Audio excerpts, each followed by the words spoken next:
பரம்பொருளின் நாமத்தை பாசுரமாய் நான் பாடி திரவிய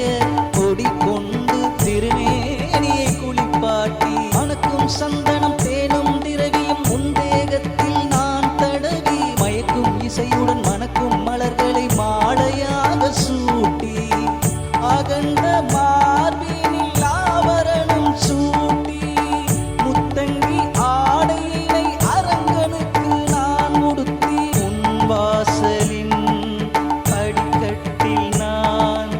உயிரோடு கீழ்கடந்து பக்தர்கள் என்னை மிதிக்க பரந்தாமன் நாமம் சொல்ல பரந்தாமன் நாமம் சொல்ல